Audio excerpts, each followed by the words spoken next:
At 3:47 a.m., somewhere beneath the jagged limestone of the Strait of Hormuz, 40 Iranian officers were drinking their morning tea. They had every reason to feel safe. Above them, 60 meters of solid rock. Around them, the most sophisticated air defense network the Islamic Revolutionary Guard Corps had ever assembled. 4 decades of covert investment, Russian-engineered S-300 batteries, a radar architecture their commanders called impenetrable, a fortress they believed no American pilot, no Israeli missile, no Western intelligence apparatus could ever crack. They were wrong, and in exactly 94 seconds, everything they had built, every billion-dollar contract, every buried cable, every encrypted command line was gone. But here is the question that every military analyst in Washington, Tel Aviv, and Beijing is still wrestling with. How do you destroy something you cannot see from a direction that doesn't exist before the enemy even knows the war has started? That answer will change everything you thought you knew about modern warfare. The chessboard. To understand what happened beneath that mountain, you have to understand what Iran actually built over 40 years, because dismissing it as a third-rate military would be the most dangerous mistake you could make. The Iranian regime did not construct a simple network of missile silos. They built a layered, redundant, hardened kill chain specifically engineered to make American naval intervention catastrophically expensive. Their strategic doctrine, developed after studying every U.S. air campaign since Desert Storm, rested on a single brutal insight. America wins every conventional engagement, so make it unconventional. The result was a subterranean command architecture buried deep in the Hormuz geology, phased array radar nodes dispersed across 7 separate mountain ranges. The Mirage 4 radar system, a domestically developed platform that Iranian engineers claim can track 240 separate targets simultaneously across a 240-mile bubble. Ballistic missile stockpiles exceeding 2,000 units, many pre-fueled, many pre-targeted, and a command and control network hardened against electromagnetic pulse, connected by fiber optic lines buried under 12 feet of reinforced concrete. On paper, it was a checkmate position. Any conventional strike package entering that airspace faced S-300 batteries that could engage 6 targets simultaneously, a radar net that covered every nautical mile of the Gulf approaches, and a ballistic missile reserve capable of turning any carrier strike group into a debris field. That answer will change everything you thought you knew about modern warfare. The chessboard. To understand what happened beneath that mountain, you have to understand what Iran actually built over 40 years, because dismissing it as a third-rate military would be the most dangerous mistake you could make. The Iranian regime did not construct a simple network of missile silos. They built a layered, redundant, hardened kill chain, specifically engineered to make American naval intervention catastrophically expensive. Their strategic doctrine, developed after studying every U.S. air campaign since Desert Storm, rested on a single brutal insight. America wins every conventional engagement, so make it unconventional. The result was a subterranean command architecture buried deep in the Hormuz geology. Phased array radar nodes dispersed across 7 separate mountain ranges.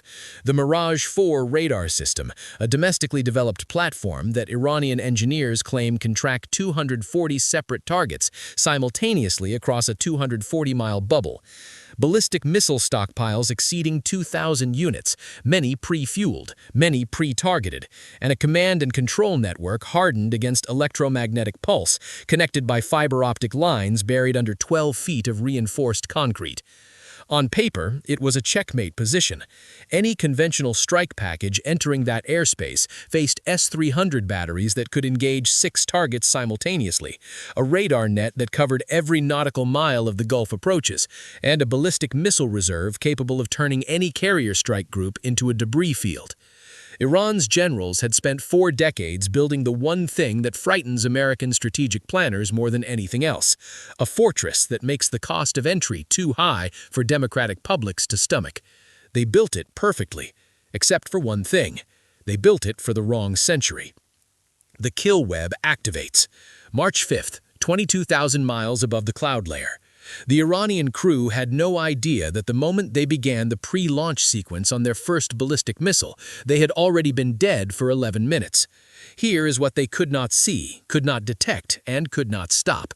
The United States Space Force, established 2019, already the most consequential military branch in human history, had positioned a constellation of infrared surveillance satellites, carrying sensors of a sensitivity that borders on the surreal. These platforms can detect a heat signature no larger than a cigarette ember from an altitude of 240 miles, from space, through cloud cover, through sand, through darkness.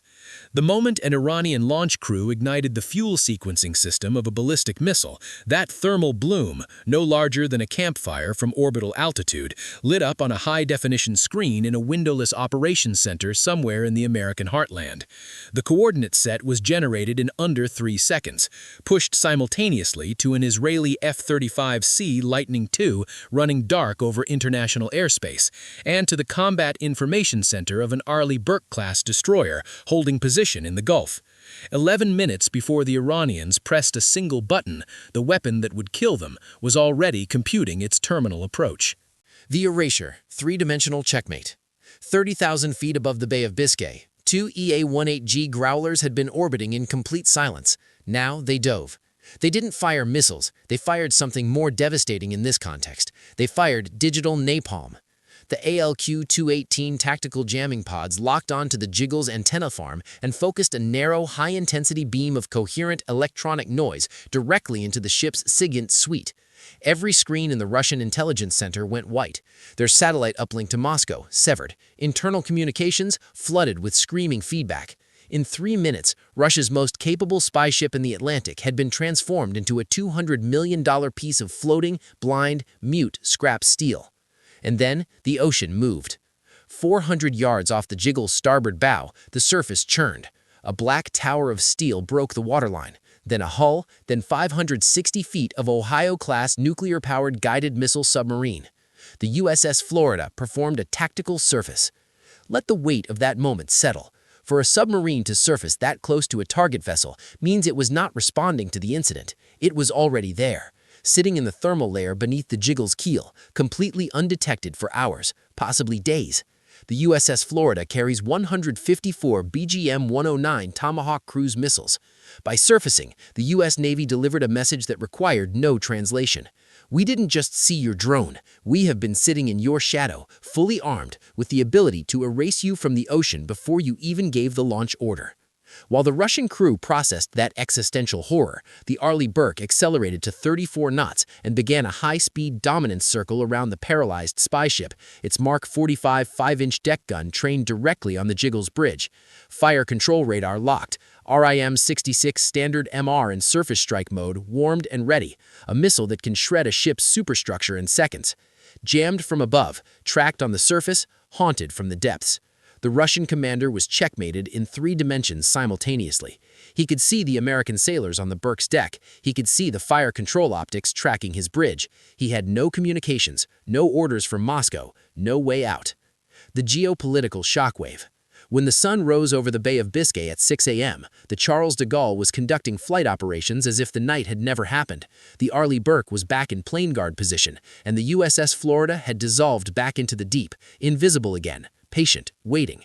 There were no Russian state media headlines, no Kremlin acknowledgement, only silence. Because how do you explain to your population that your most advanced Atlantic intelligence asset was professionally neutralized in 12 minutes by a force it never fully detected, and that a nuclear submarine was sitting beneath you the entire time you thought you were the aggressor? This engagement didn't just end an incident, it shattered the foundational logic of Russia's shadow fleet strategy. The entire architecture of gray zone warfare depends on one critical assumption, that the opponent can't see through the mask, that civilian ships, deniable drones, and ambiguous provocations create enough legal and political friction to prevent a decisive response. The U.S. Navy just proved the mask is transparent. Every one of those 600 Shadow Fleet vessels, every tanker, every research ship, every intelligence gatherer has now had its acoustic signature, radar emission pattern, and engine vibration pattern cataloged in NATO's AI-driven tracking systems. Russia didn't just lose an engagement, they handed NATO a complete map of their covert maritime logistics network. China watched, carefully. Iranian naval commanders reviewed the engagement timeline. North Korean weapons analysts pulled the intercept data. Because what happened in the Bay of Biscay wasn't just a NATO-Russia confrontation, it was a live demonstration of what terminal phase multi-domain warfare looks like when the kill web is fully operational. Oil markets didn't spike at dawn. They didn't need to. The message to every energy shipping route in the world was already delivered. The Atlantic belongs to the kill web now. Russia moved a piece on the board. The U.S. Navy didn't move a piece in response. They flipped the board and then sat back down for breakfast. The gray zone is closing, the shadows are getting shorter, and somewhere beneath the Atlantic right now, an Ohio-class submarine is sitting in the dark, patient, silent, and already aimed at the next unforgivable move. The question isn't whether Russia will try again. The question is, do they understand yet what they're trying again against?